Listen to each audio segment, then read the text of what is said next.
Me, Pops Fan Marmalade, and you're watching the Comics-Related Madness Network. Uh-huh. So come get some. CromCon. CromCon.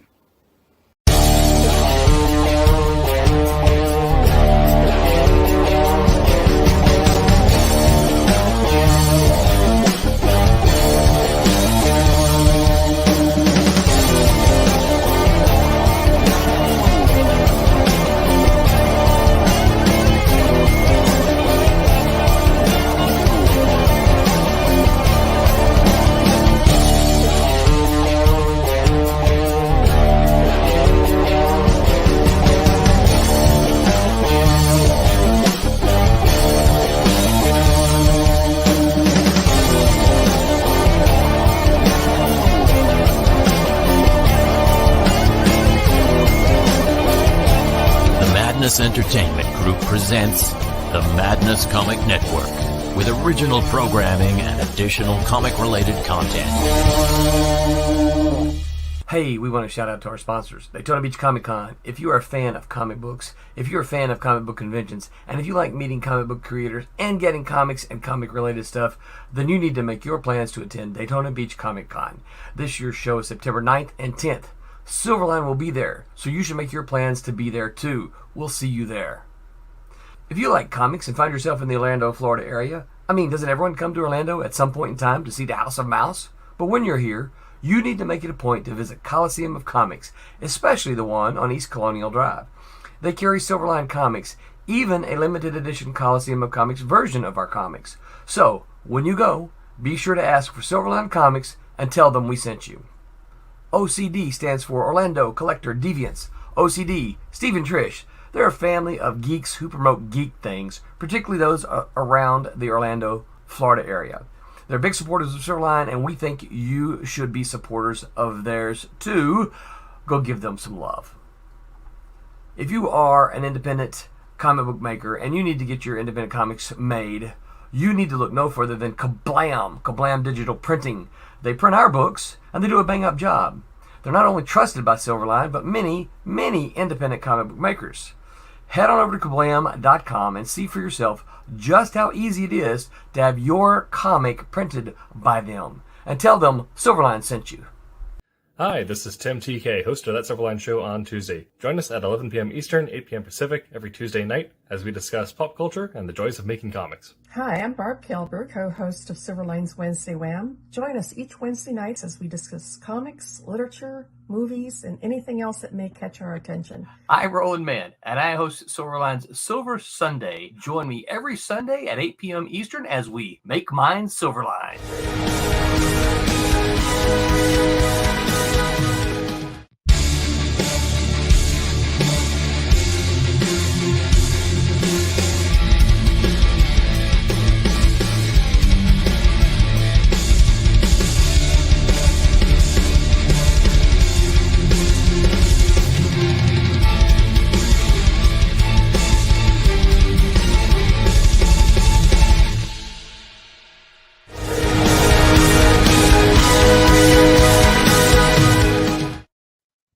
Hello, Internet, and welcome to That's Silverline Show on Tuesday.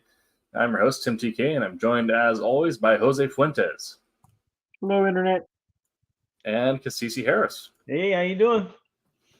And tonight we're going to be talking about the evolution of conventions, how comic conventions, collectible conventions, that sort of thing has changed over the years, what it started out as and what it is today. And for us to talk about where that fits in for you, the indie creator. How do you slide into all that? We're also joined by Cassisi's cat. Yeah, she'll make several appearances throughout. Very good. The one of the benefits of where I changed my studio to is my cats cannot break in here, although they do often claw at the door. Yeah. Right. They'll find their way in. They'll find their way in. Give them time. They'll hold it. Yeah. Well, that won't be too bad. For a while there, I had a twin mattress set that is just set up against the back wall, which finally got moved out of the way. So no, I no longer need to worry about them toppling that over. Okay. So before we get into it, any housekeeping we have, make sure to head on over to sellingcomics.com.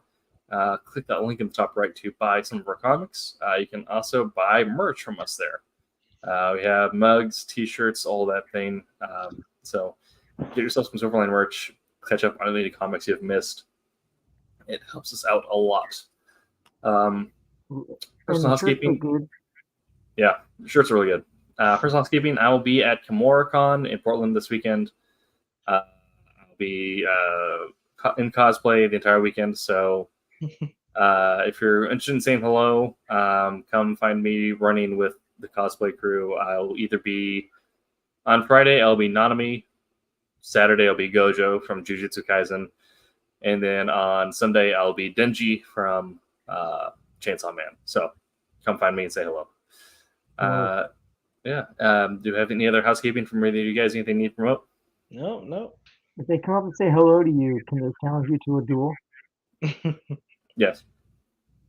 Make it happen, people. Make it happen. Yes. Good.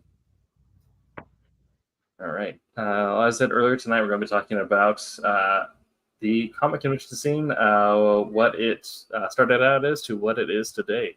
So I'll kind of open up the floor here first. So any conventions at all, comic, collectible, anime, what have you? What are either of your experiences with conventions? I'm rather new to conventions, so I went to my first convention. Wow, maybe it was 3 or 4 years ago when I worked at Funko. So that was my introduction to. I was working the booth at Emerald City Comic Con. So I was like, oh, okay. You know, I up until that point thought it was unreachable. Like I didn't grow up thinking that I could go to a Comic Con, if that makes any sense. So working there, it was like, oh, okay, this is what it is. I didn't get to walk around much because I was working it at that point, but I immediately went to WonderCon after that because I was like, oh, okay, well, let me see. So went to WonderCon, and then I just started to fall in love with cons, but then COVID hit. So I went to cons after that, but it kind of wasn't the same population wise. But I've never been to like New York Comic Con or San Diego Comic Con, so I don't know. You know, those are like the big ones. New York Comic Con is pandemonium. It's so crazy. Is it? Oh my gosh. So I don't know what it was like before, right? Sure. Like, yeah, if that makes sense. Okay. Jose, what has your experience with cons been? So I've been going to conventions for a long time. Originally, I started off obviously going there like as a fan, right? Most people want to go there. Like, oh, I'm going to check it out. And my first convention was Wizard World Chicago. Okay. Then I found out that if you can prove that you're a creator, you don't have to get a table there, but if you can prove you're a creator, that they'll give you a pass to get in for like the weekend and whatnot, right? So I started doing that, and like so, I think 5-6 years of going there. I think I tabled once, but it Wizard World Chicago. But I walked around there and I showed people my art and stuff like that. I don't want to say I was nowhere near as good as I am now because I don't think I'm that good anyway. I definitely had some garbage stuff. Sure. But yeah, like so I think I'm 40 something years old now. I think I was 22, I think, when I started going. And I've been to, you know, like several. I've been to New York Comic Con twice, or sorry, 3 times. Tabled once, but only because I went to art school at the Hubert School, and that was one of our field trips was to go.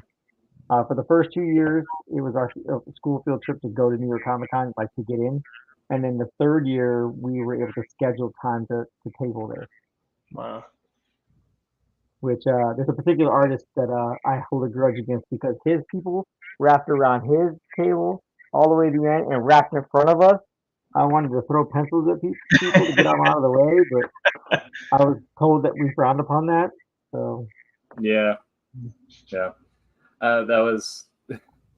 I've had some more experiences. I haven't got I'm intermittent with conventions. I've gone and took years off, and I've gone again and took years off. But I've gone to both margin conventions as well as some of the smaller, more independent ones. Mhm. And 1 year I was doing Rose City Comic Con, and the table next to us had Booth Babes in full cosplay. So of course the line ended up wrapping around us, and that was great. Mhm. But yeah. So yeah, Rose City is probably one of the largest I've been to. But also I've done, attended very small, like independent ones where it's essentially just like the one room at a hotel or Oh, yeah. wherever. I've done those. Yeah, where but those have also been pretty interesting. I think we'll get into it, but that's almost more of like a view into the past of what comic conventions originally were. Those hallway conventions. Yeah, hallway conventions.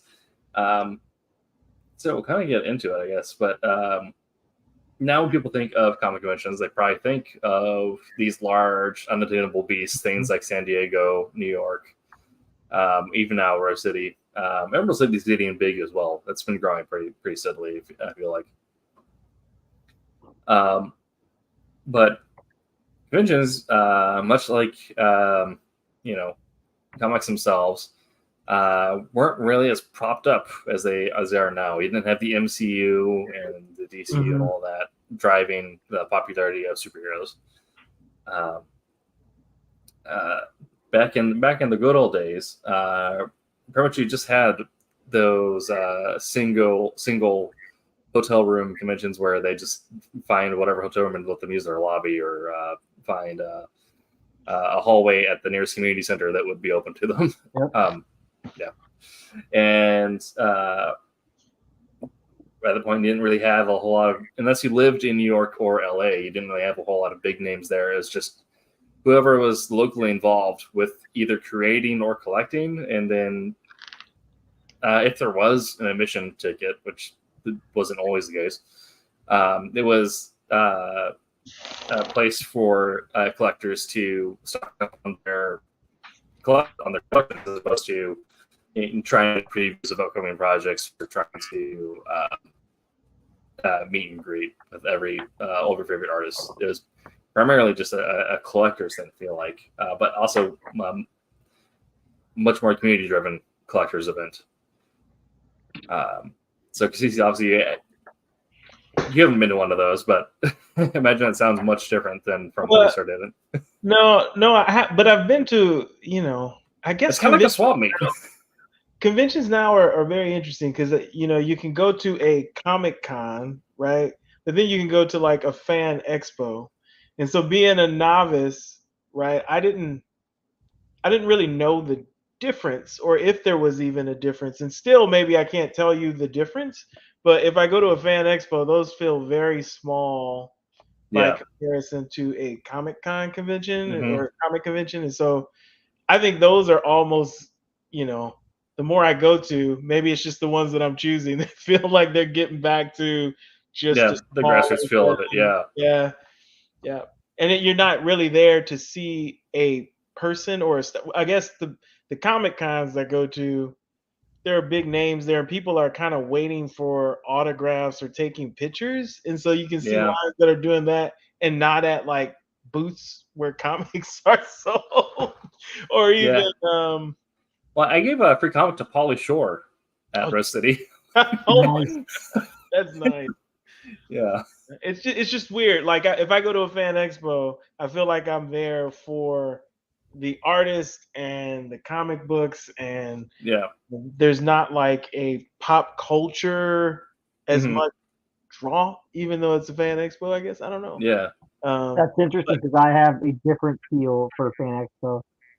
Because every time I've been to one, it's been like a lot of I guess not maybe just a few actors and whatnot, but a ton of voice actors and a ton of anime stuff. There Like that, there are voice actors in anime. Yeah. yeah, Yes. there's a lot of them. And so to me, being that takes away from like the comic book artists that are there. I know that there are several conventions, at least some locally for me, that are like kind of trying to go back to like Hmm. not so much the grassroots, but like the roots of comic book conventions. They're like, oh, comic book specific conventions.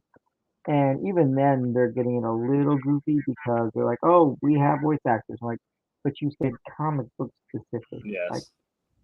Like if you're gonna say comic book specific, be comic book specific. But I wonder if there's a fear though. I mean, you know, because there's this big crossover in the movies and the MCU is out there, and even though I'm not a I think that there's comics has existed in a place where it's always been in this cross pollination of things. Like different medias have always like referenced comics or comics have referenced them.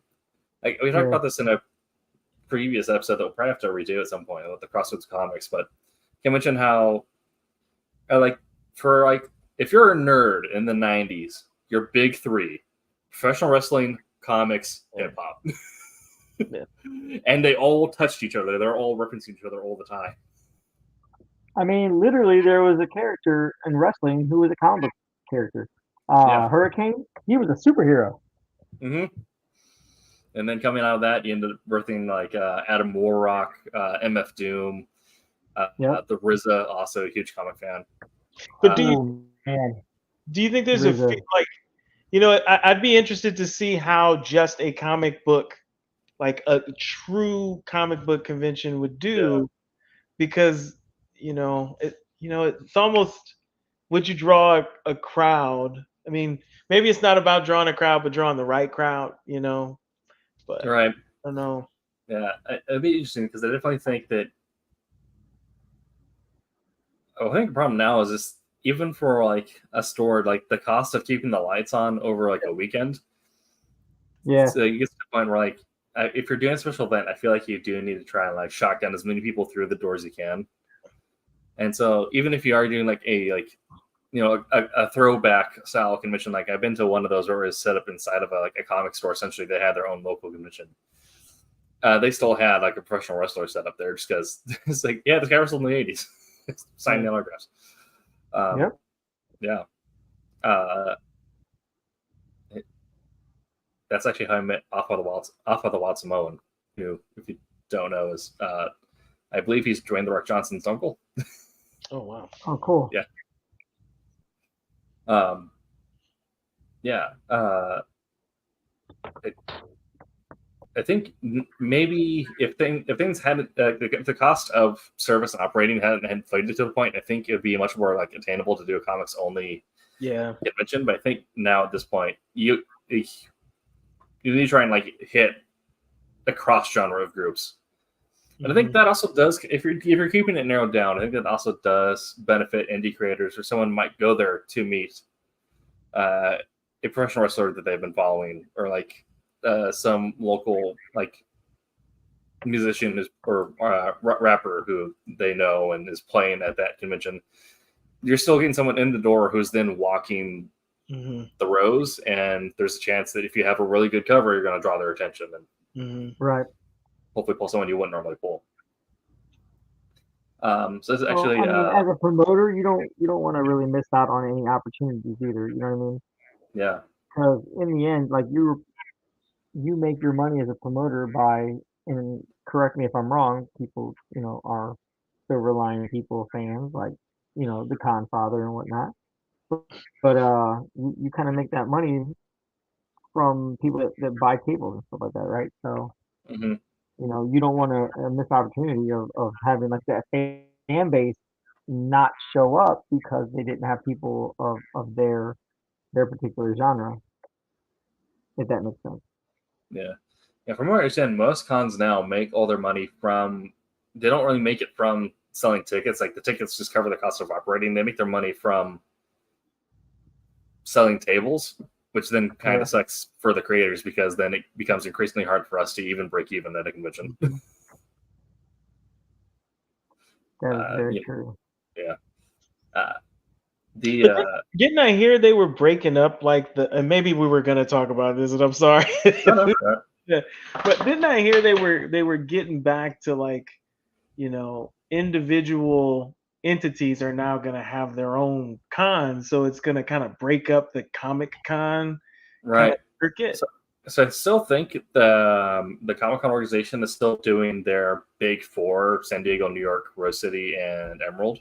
Mm, But those are now being sponsored by local entities if they're willing to take them over. Like Rose City is now presented by Dark Horse because they're just over in Bend. But I think as I think some of it has to do with super fatigue. Some of it has to do with comic creators wanting to find alternate avenues. That more so has driven some business to independent entities, like the Salem, the part of Oregon that I actually live in, about an hour south of Portland, has now got its own convention going because there actually are a few comic creators who live in Salem but don't necessarily want to make the drive out to Portland or feel like Portland is their only convention, and the other ones are the nearest ones have also then been San Diego and Seattle, which are too out of the way. So having another one that's local would allow creators in Oregon to be able to do Portland and Salem, and then if Bend ends up restarting their convention, then another one in Bend. But a lot of creators bustle up in Bend because if they work at Dark Horse, will come over to Salem because it's a little closer than Portland. I'm actually had, excited. Okay, go ahead. I'm sorry. no, I'm saying we had not my local shop, but like one close by. They started putting on their own convention like 2-3 years ago, I think, and it got pretty like it's gotten pretty big. They reformatted some of the stuff they did, so they didn't have one this year, but they've already announced that they're having one in next year in March. Nice.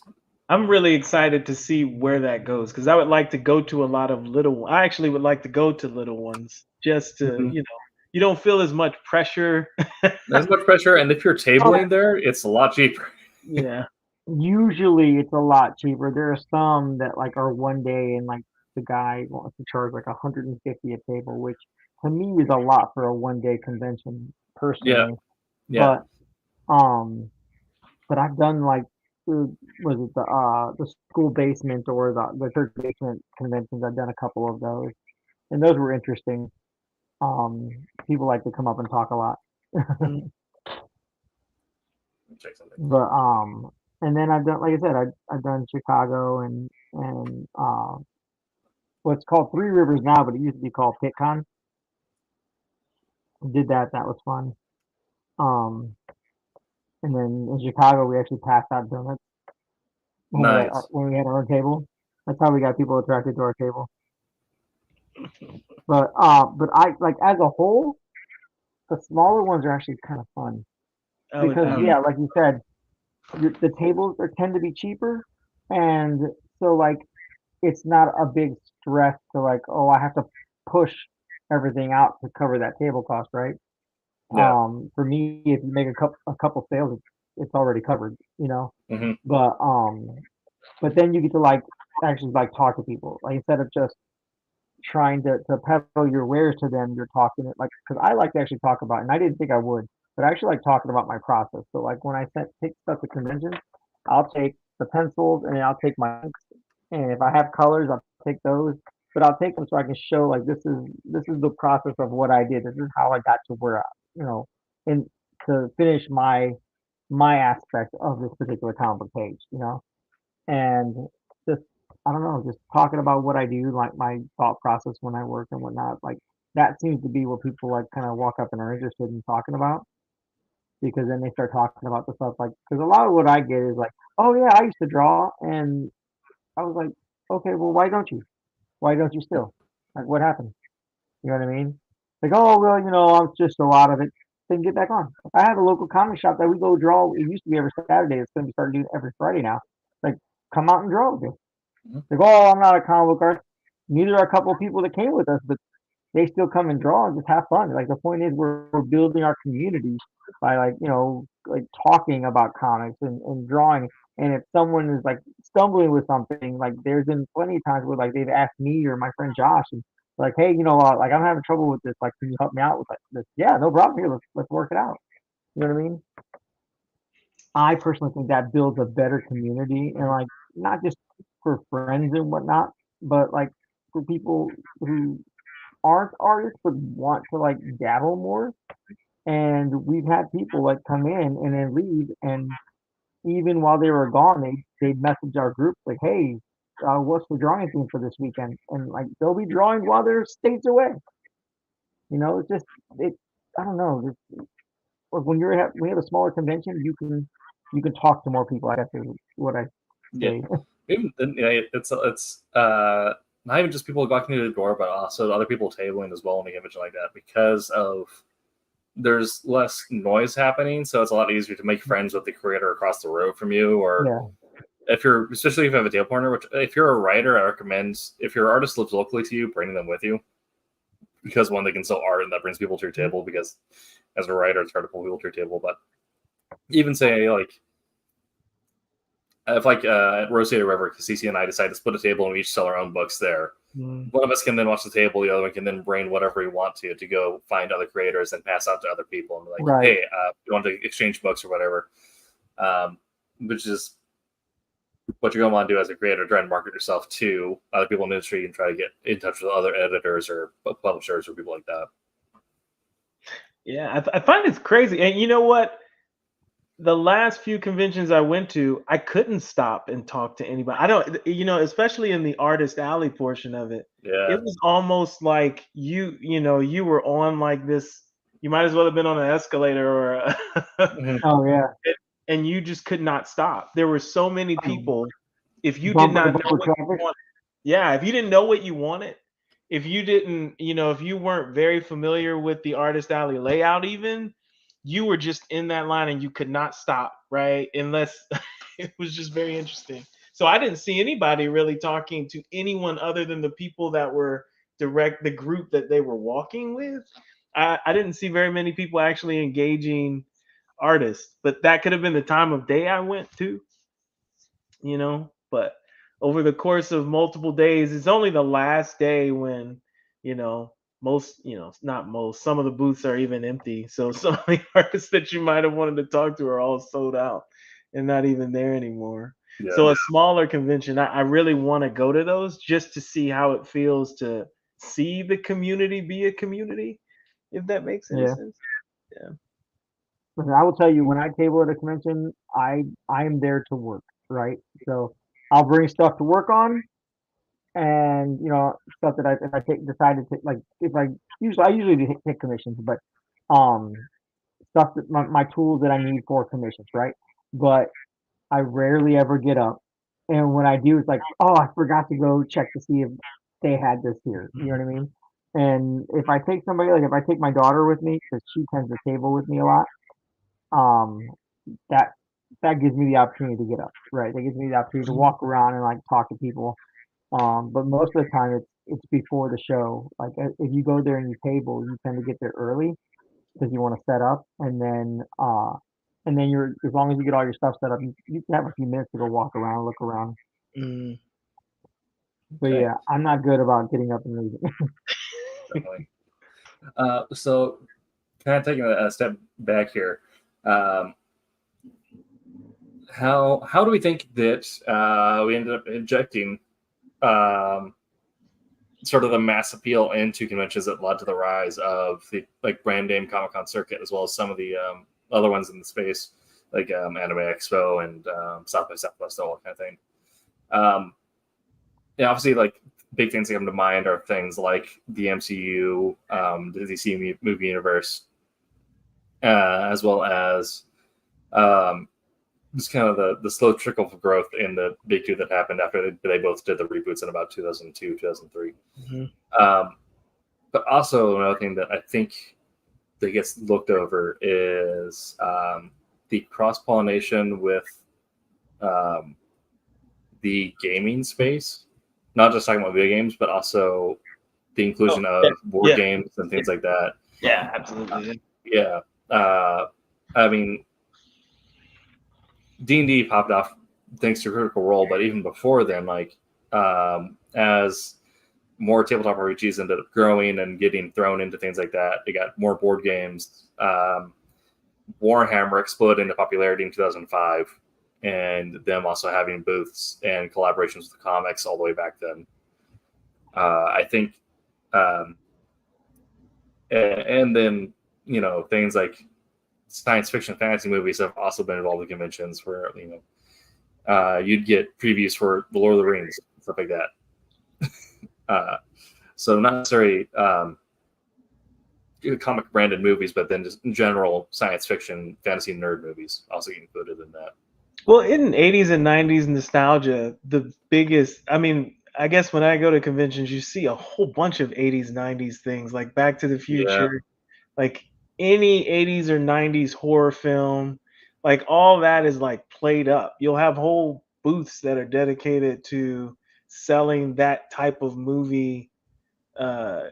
Sometimes they cross the movie posters or whatever, but just whole 80s and 90s movie posters or something like that, which is, I guess it makes sense. If you even think of the comics that are big, I guess the 90s era, anything around that kind of a era is going to appeal to that audience because they're that age that would really appreciate those things. I guess.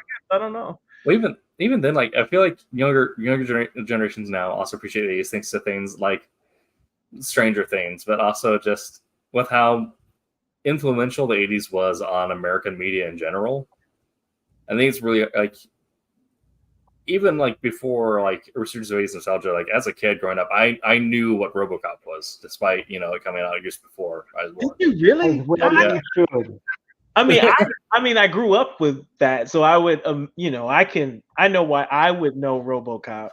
Yeah. But I don't know why anybody younger than me would know it, even with the remake. Even with the remake, I don't know why they would know RoboCop. Well, it's just like it seems that like it just gets stuck in like the collective zeitgeist and this like holds on forever. It's like Mortal Kombat was like that.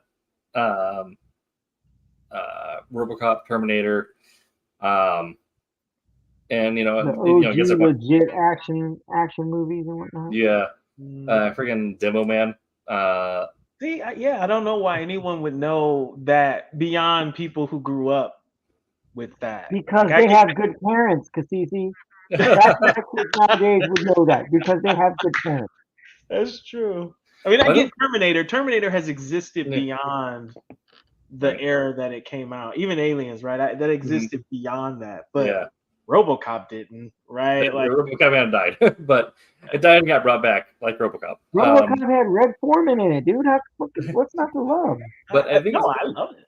But I think it's one of the things where like its impact at the moment was like it became a meme before memes, where like it just were kind of like where comics would then get referenced in hip hop, where you'd end up getting like what's his name? I lost it. Anyway, DJ? No, there was a.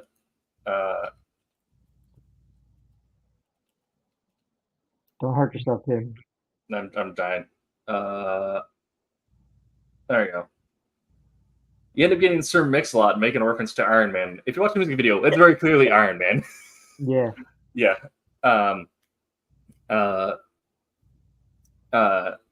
But RoboCop was kind of, I think, that same trick where it ends up being featured and everything else, where I feel like there's some moments in pop culture where like it just ends up getting referenced eternally by other things that it's impossible to escape it. Like, I feel like the reason why 80s horror, especially like all those monsters and stuff, have lived on for so long is because, it's impossible to escape the references to them. And that makes them important to pop culture, so then being featured in conventions a lot. Yeah.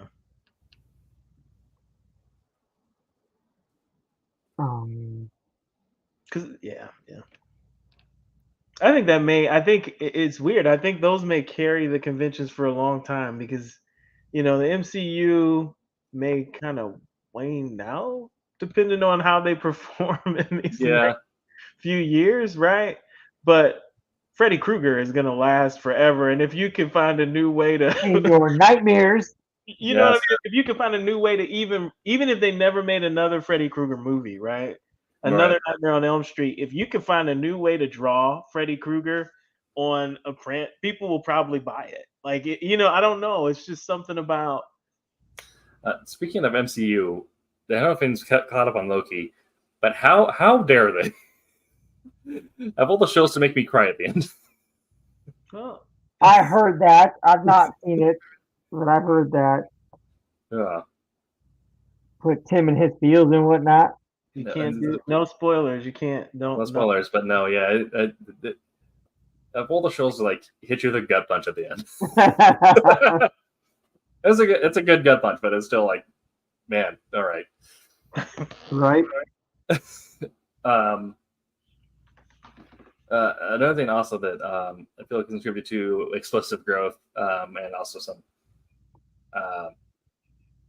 change to the scene is the rise of cosplay culture, where you kind of kids grew up dressing up as Spider-Man and Captain America for Halloween, and then realized I can just kind of do this whenever I want to, and I have money now as an adult, so I can make it a better costume.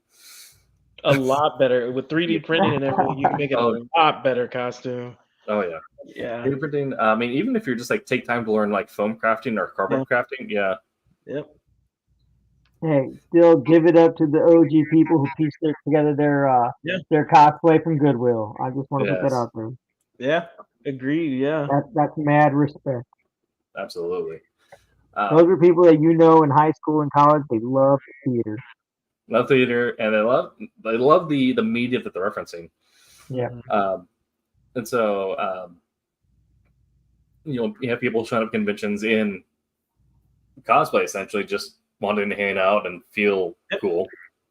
And then this keeps on growing and growing because more people realize, like, oh, this is something I can also do, and I like the way that this looks. Or you end up getting people like Adam Savage, who is cheating because he's been in Flights and Magic film work since the 80s. He's like, I'm just going to make my own costume. Like, you're just making a film grade prop. Hey, that's not cheating. That is using your learned skill. Yeah. It's skill, but it's like when you show up, like, I can't imagine being the guy who showed up in the Walmart Iron Man at the same con that Adam Savage showed up in his Iron Man. There's levels to it. Behind that helmet, he's doing this. Look, there's levels to it. There's levels to it. Yeah, absolutely. And of course, then ended up being some people who ended up being, a little bit creepy with cosplayers. So you had to get the whole now I have to almost regulate the things, like, no, don't touch the people in the costumes. But like that dude in every convention that did the full pyramid head. Oh yeah. Yep. Especially when they're ripped enough to pull that off. Good gravy. And one of my life goals is at some point to get so jacked. My steroid use that year is going to be off the charts. But I'd be a film accurate Broly from wow. Okay. He knows. Gosh, okay. That's enough. I don't know. I mean, goals, do it. My genetics are not there. It's going to be all artificial. Do it. Go big. Wow. That's going to be a lot of steroids, though. It's going to be a lot of steroids. You can only stay there for about 5 minutes, because you'll get pissed off and try and kill somebody. Yeah, exactly. It's so funny. My cycle's gonna be every 10 minutes I need to read my cycle. Otherwise, right? Good gravy. Oh God. Maybe not go that intense, but I if I were ever to be at the point where I could be that jacked and just be a full Broly, that would be peak confidence builder. Yeah, exactly. Take a lot of pictures. Take a lot of pictures, because maintaining that is gonna suck. You're going to have to treat that convention like a bodybuilding show, where you just do the water weight cut the day before, and don't eat anything, drink anything the entire time. Nothing. Yeah. Gosh. But I mean, obviously, I have my own experience with cosplay. I'm going to be cosplaying this weekend. But do you guys have any experience with cosplay? I don't know if you've done it, but interacting with it on social medias, or have actually gone to a cosplay. Never cosplay, right? The closest was when I was a kid dressing up for Halloween, and then one time my wife got me and her and the kids to all dress up as characters from Alice in Wonderland on a Disney cruise. That is about that is Okay, about the closest I've ever come to like That's pretty cosplay. cool. That's pretty cool. nice. I Uh, want And I to. complained about it the whole time until pictures. Then I was like,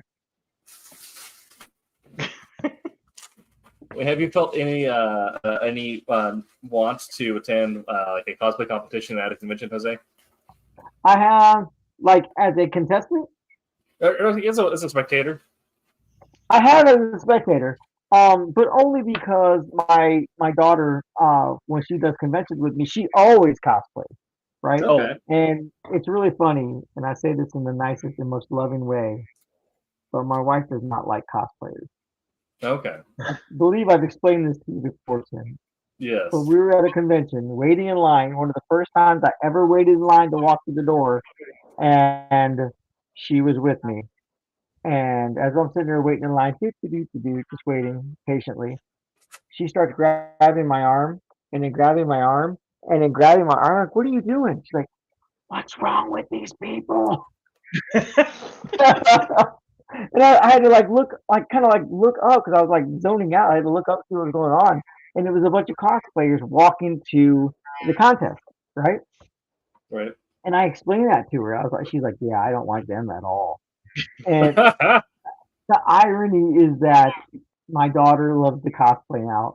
Every time we go to a show, she will cosplay, and it works for her because she gets a ton of people to her table. Like she's literally outsold me at every convention. Like I'm wow. supposed to be a professional comic book artist, and she's still that's so dope, dude. Showing off the Gojo that's gonna be this weekend, piece by piece. But yeah, Nice. so like I've been there to like to watch the as a spectator to watch my daughter and some of the people go up there for some of the smaller shows, and I think I want to say I watched one at when I was in Chicago, but it might not have been Chicago. It might have been somewhere else. Where like Okay. it was big. Like people were like very elaborate poses with lights and all kinds of like weird. Like I have no clue who these people. I have to ask my some of my other friends that like are into anime and stuff. I'm like, who's that? Yeah, yeah, I've had to do that Yeah, too for yeah. people. Like, I mean, who I is get it. Everyone's like Captain America, Wonder Woman, little kid. There was a little kid at Pikeville dressed up as Ghost Rider. I'm not even lying. That brother had Nice. hair all up and whatnot, like flames. Oh, this is dope. I saw the Thundercats at WonderCon, and I mean, they did it That's well. cool. It was, oh my gosh, it was one of the coolest ones I'd ever seen. Like, it was pretty good. Yeah, Dang. yeah, Oh, But yeah, so like some cosplayers, like their stuff is pretty elaborate and pretty awesome. And it's been, I feel, a huge draw for like conventions yeah. hmm because now you're not just getting like, nerdy comic book people, you know what I mean? And you're not just getting people that, oh, I want to go get this famous person's autograph, you know what I mean? And for me, it was getting Michael Turner's autograph or getting a sketch from Todd Knox. You know what I mean? For me, those are my superstars. It was like these are people that I hold in high esteem and you know what I mean, want to learn anything I can from them, and most of them were really cool about it. But there's so many people that like want to go there for all the celebrity people, and I feel like a nice like bridge between the two is the cosplaying contest. You know what I mean? You Yep. get anime people there. I think that's what drew voice actors and whatnot to the shows and stuff, and because anime people are dressed in their character. Like I said, my daughter dresses up in cosplay, and she had a ton of walking around. You know what I mean? People that came in, paid their admission to come in. There was like a flock of them that came and talked to her. That were all dressed in the same, Hmm. not the same anime character, but within that same genre, right? Yeah. Right. And so like that's a huge draw. And so if you get that just for like the little stuff that she does, I mean, think about it, a bigger show, you're gonna get like tons of people that come in, and that's you know what I mean. That just opens up like the floor for so many more um like interests and like I said genres into a convention. That's I feel that that's why like New York City is like blown like super huge because not just because of that, but like the accessibility of that, like of people to dress up like that and meet the people that they're dressing up like, right? The people who voice the characters they dress up Yeah. Absolutely.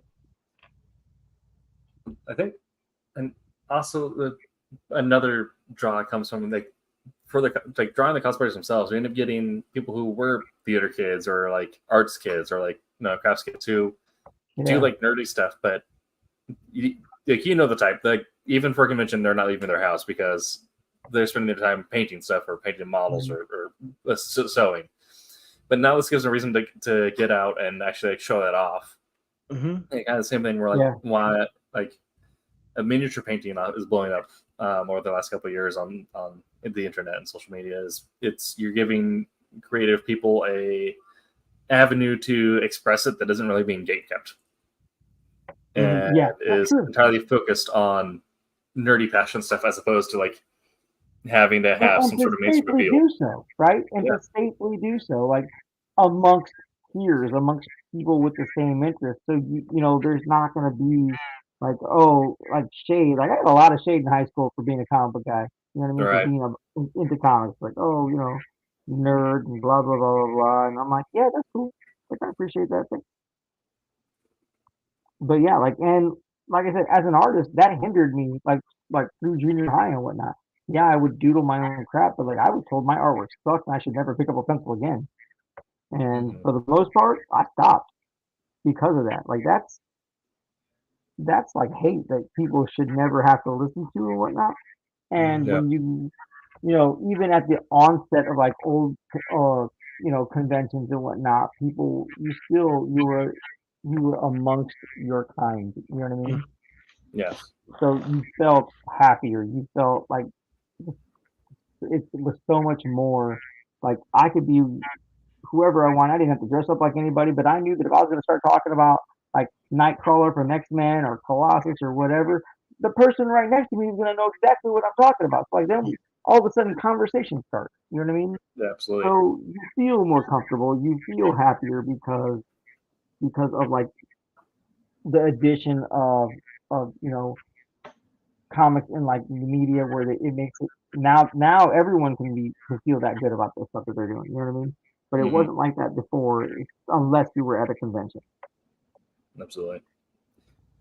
Another thing I want to hit on is the rise and like impact from like technology and social media. Cassisi, you kind of talked about this a little bit earlier. Is like growing up, for anyone born before the year 2005, pretty much like your exposure to Comic Cons was maybe watching like Tech TV or G4 do their Comic Con like floor coverage. Yep. Yeah. Whereas like now you on your Instagram you can get an ad for a local mom and pop convention down the road, which will hopefully draw growth to that. But then also now you have things like Wizard of the Coast now doing also like the stream of many eyes, where they'll do they'll to promote upcoming books, they'll do a live stream from a convention. Like, all right, we're going to have some celebrities play, and it's going to be live stream. And if you're at San Diego Comic Con, you can grab tickets and watch there. Mm-hmm. Did you watch that when they introduced the Descent of Avernus? Oh, and they had Jox Machina. Dude, yeah. That's so okay. They took this wherever I don't even know where they were, but they took this whole joint and turned it into like a fantasy role playing marketplace, right? Yeah. Where people were like peddling wares and whatnot, and then there were individual rooms off somewhere else where you could see this group of people were playing in Descent to Avernus, and this group on another table in another whole different room were playing the same game. And oh my gosh, I'd never seen that before. So I watched that longer than I probably should have. Right. But we have that thing's drawing like online engagement there, and like end up getting people like Jose, who you probably should be watching his kids at that moment, but is now instead they digitally engaged with the convention, and also now in Cassisi's and mine space, Final Fantasy 14 Fan Fest. Mm-hmm. You can buy a digital ticket, attend the convention from your computer. Yep. Right. I am so pissed that I couldn't get like the jerseys, the baseball jerseys. This year sold out so quick. Oh man. And I will give it to there are some, not necessarily like the big conventions like Reed Pop and them, not nothing on them, right? But there were so many like smaller conventions that really like worked hard during COVID to like make those shows to Yes. make them accessible over Yes. the internet, over your Even computer, you know what I mean? yeah, even Tampa Bay CollectorCon, one that we presented at together. Their panel room was broadcast live the entire time. So like Cool. it's like the panel that I was Great. on, we're talking about breaking into comics, like that was being live cast. That's awesome. Yeah, that is very cool. Always one I went to had a panel that was like that. But that's So such a good thing. Like I'm so glad that not that I'm glad about COVID, but I'm glad that like people came up with that idea to do that. You know what I mean? yeah, We can't go to a convention, but to let me bring it to your computer so you can still see all these books that are being premiered. You know what I mean? These clips for this upcoming movie or whatever. You know, they still made it accessible for people to be able to like still be a part of that even when they couldn't leave the house. yeah. Well, that's like I've had this conversation like talking about like how physical fitness works, but I think it also works for just like general problem solving. But human beings are evolution machines. Like when you introduce stress, the body mind adapt and rebuild, and then deploys a solution. That's how muscle growth works. But also like when you introduce stress, like things like that, the mind then does the same thing where it's going to create solutions. So, and that can be positive stressors too, like technology disrupting the workplace or negative stressors like pandemic. Then we're going to end up finding ways to use whatever we can to evolve around that problem to adapt to it. Right. Yeah. So you kind of already talking about what are you guys experience using technology and conventions like? Obviously, you use some of it to promote when Silverline's at Tampa Bay CollectorCon. You have to use your Instagram, whatever, to promote yourself in there. But I already mentioned that, like BlizzCon when I was a heathen playing WoW, but now like obviously 14 FedFest. Like I don't know if I'll ever physically attend a FanFest. I might, but digitally I'm going to attend it whenever I get a chance. But right. What have been your experiences with that intersection? Other than, I mean, I've never really attended like a convention digitally. A lot of it for me during COVID was because it got like I was still going through school. You know what I mean? So there wasn't a whole heap of like, oh, I can watch this. I was like, I have to watch something I can't pay attention to, right? But definitely like paying attention to that D&D con that I watched, right? Yeah. And like that was new for me to like be able to sit there and watch that because man, I was able to just put up on my second monitor and it worked, right? Yeah. But because most of that was listening to them role play, and like to me that's just fascinating. Like hearing the way other people play particular character types and whatnot. But um, I totally would do a digital convention if that's something that was able to work in and whatnot. So like any kind of panels and stuff like that, I would do a digital convention. I think I would do a digital convention like FanFest, right? Like for Final Fantasy, only because it's so big. And I'm an introvert, so I think I would be kind of overwhelmed in a place like that. But for the most part, I kind of want to experience it locally. But one thing that I was fascinated by when I did first start attending Comic Cons is for cosplayers.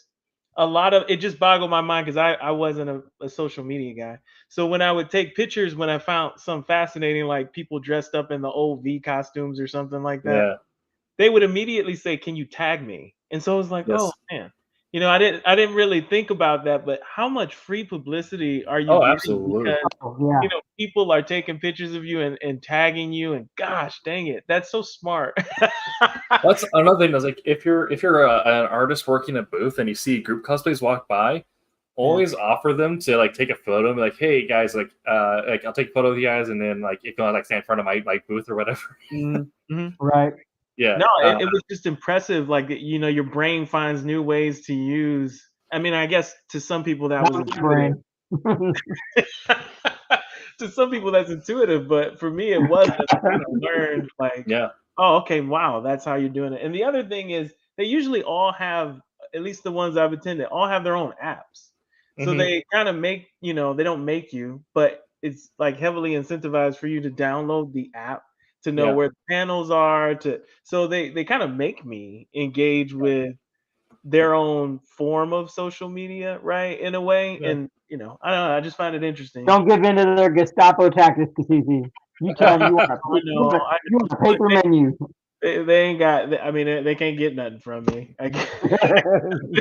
You know, it's not like they're gonna, you know, get any All right. secrets or anything. So. Good question though, Kasisi. If FanFest does ever roll through Portland or Seattle, will you group cosplay with me? Oh, I would. You know, I would try. I want to do cosplay. I'm telling you, I'm going Yes. to.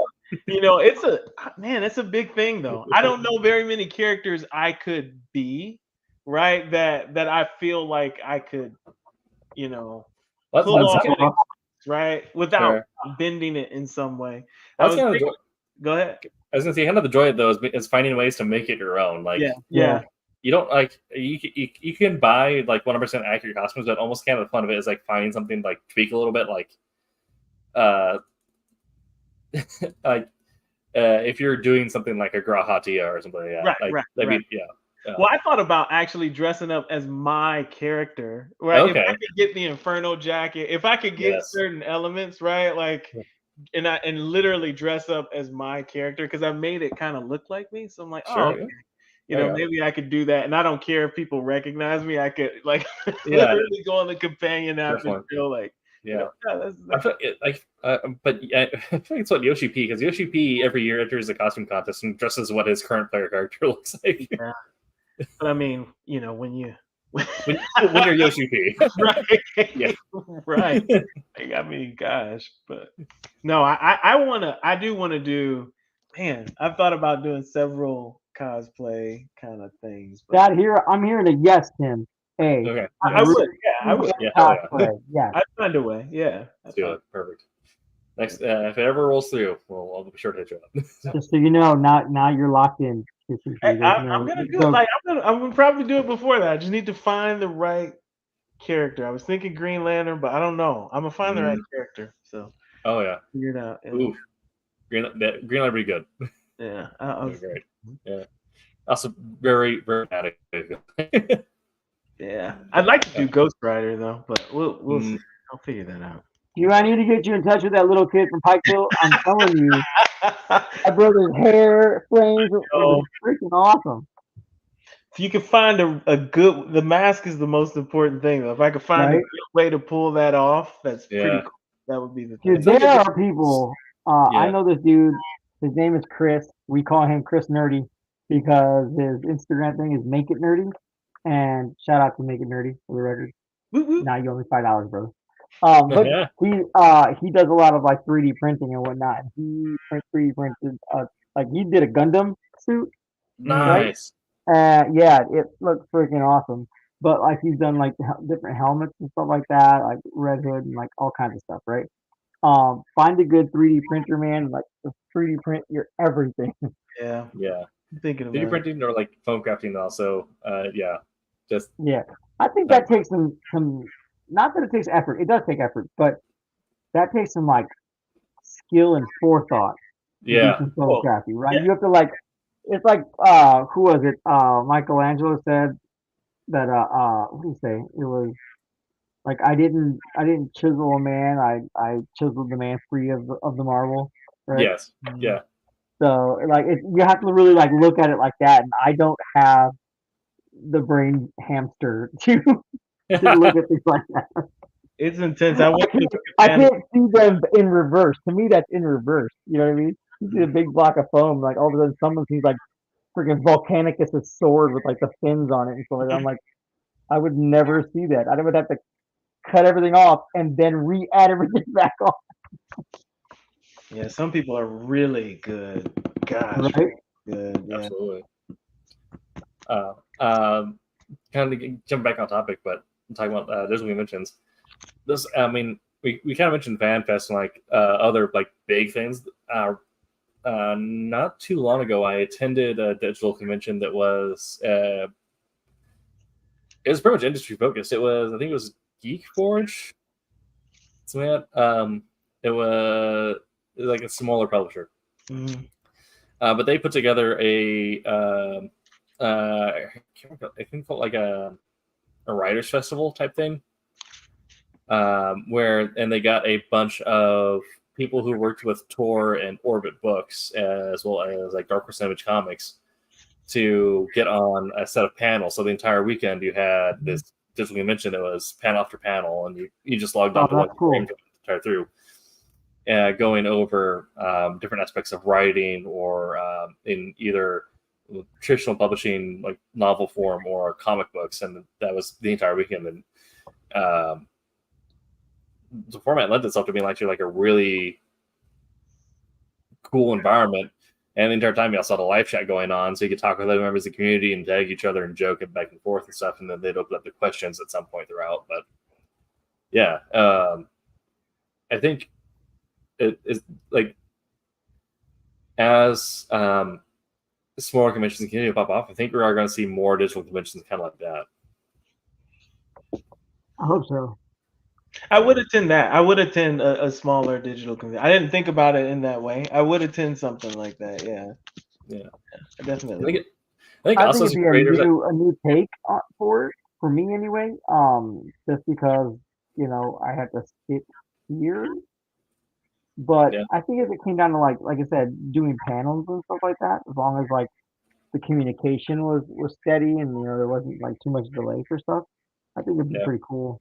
Mhm. I mean, can't think about like even filming this podcast like weekly, like Yeah. essentially like that would be we just do one of these. Like if we were not just attending, but if we were like featured on a panel there, essentially it'd be like recording a podcast like this. Only then there would be direct links to our bookstores or Right. to or whatever. So You we would have still, to put the Pete banner behind you. oh yeah, I still have it.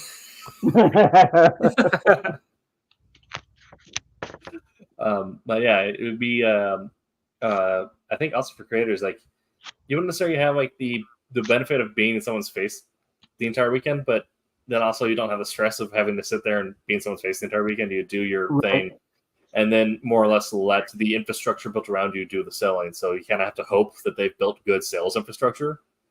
But if they did, Yeah. then yeah, that could be. I think the only major struggle for me would be that I have my 87 kids, Yeah, and I know that they would be like, "Boop, Dad, what are you doing?" But that would yeah, be good though. That kind of endears you to your audience. a little bit, yeah. Well, Yes, I'm sure it would be like Homer Simpson. I love you. Yeah, well, the one that I attended had Christopher Polini and Brandon Sanderson. If I remember correctly, I think it was Brandon Sanderson who had their kid pop in. oh, really? Yeah. Yeah. Okay. See, and this is why I do our stream at night, so that they're asleep. Those have been all of my notes and thoughts. So I'll open the floor again here. After everything, what are the thoughts for you guys on how conventions have changed, how they're growing, where they're growing to, and where you see the benefits for small creators to fit into all that? I mean- think. Oh, go ahead, Katiti. I Oh started no, last time. I was gonna say, again, I don't have the benefit of knowing like the older side of it, but I am excited to see where it goes because I think it will get to a point where whether it's because certain entities are focused on having their own, or maybe certain aspects of the existing con system kind of branch out and grow more, like the cosplayers grow more, maybe the people who do props grow more. I mean, I saw that happen at a convention too, and just prop making or board game making or game making in general. I'm just interested to see where cons focus Right.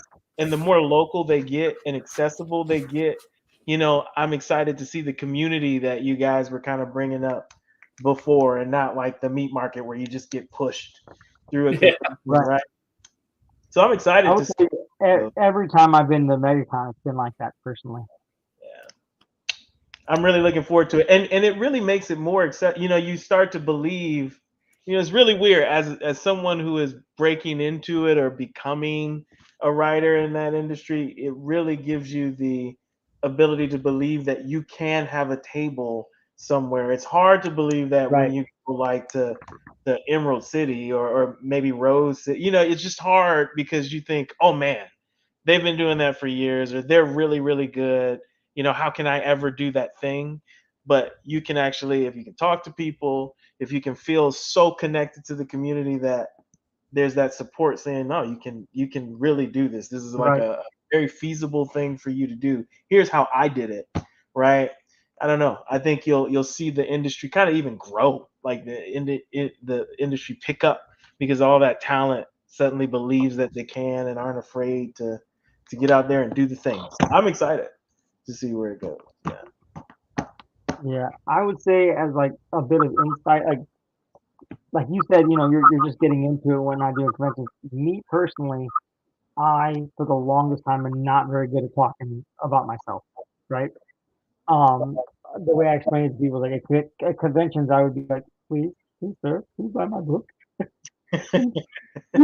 please, right? And then it kind of you kind of have to like develop your pitch.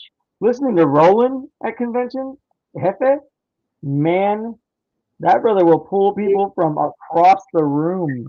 Just the way he like engages with people, and I'm like going to conventions. I enjoy like watching him. If I sit next to him and whatnot, I enjoy just like watching him talk to people and whatnot. How he engages with them. But like I'm slowly starting to learn that. You know what I mean? But your pitch, practice your barking at smaller conventions. You know what I mean? Mhm. I mean, I think we need to do a podcast where we're talking about like con essentials, not just packing gear, but like cabling stuff like that, right? Oh But yeah. I definitely feel that going to the smaller shows has helped me to hone my bark. You know what I mean? Mhm. For anybody that's younger than Tim, barking is a thing where like you get people to come to your stuff. You attract people to your stuff. It used to be done at like carnivals and stuff like that, right? You'd have someone with a stick. Oh, go on, look at the show, blah blah blah. But you have to bark for yourself. Like when you're an artist or a writer, especially a writer, because you may have books on the table, but you don't have any like art. You're not Mhm. the peacock, right? The artists are the peacock. They're the ones with the big feathers, right? But you still have to like bark in your own way to get people to your table. And I know several artists that like or create writers that are pretty good at it. You know what I mean? But they find their niche uh, um, speech. They find their, you know what I mean, the one thing that they like to say, the way they like to call out and stuff like that. So the little shows, they're really good for that. You know what I mean? They're really good for practicing and just like getting that down because who cares if you say something bad? I mean, if you say something wrong, then you're like, wait, no, I said that wrong. Give me a second, right? Yeah.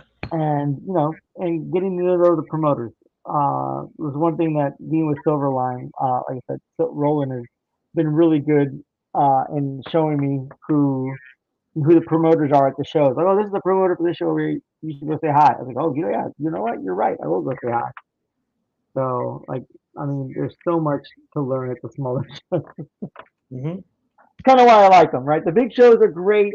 I tend to make a decent amount of money there, but like the smaller shows are the ones you really get to know people at. You know what I mean?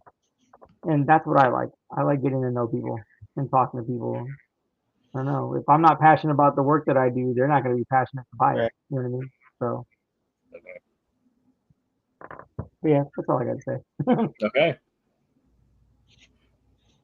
Well, that is everything. This has been That's the One Show on Tuesday. We have been your hosts, and tonight has been our discussion on how the comic convention scene has changed. There will be no show next week because we will be taking time to be with our families and wrangle our 87 children for Thanksgiving. That's right. Thankfully, I won't have to wrangle them in. Disney will do that for me. Yes, very good. The week after that, however, we will be then talking about what our favorite parts of the comic industry are. The week after will be what we're thinking for, what our favorite parts of comics and the comics industry are. So we'll be back then. Until then, make sure to head over to the Silverline Comics website, pick up your merch, buy some comics so you're caught up on all of our series. Right. There'll be a quiz at the end. Absolutely. Make sure to check out Wednesday Wham and Silver Sunday, 8 p.m. Eastern on those respective days. And until next time, make mine Silverline. My name is Ross Ritchie from Boom Studios, and make mine Silverline.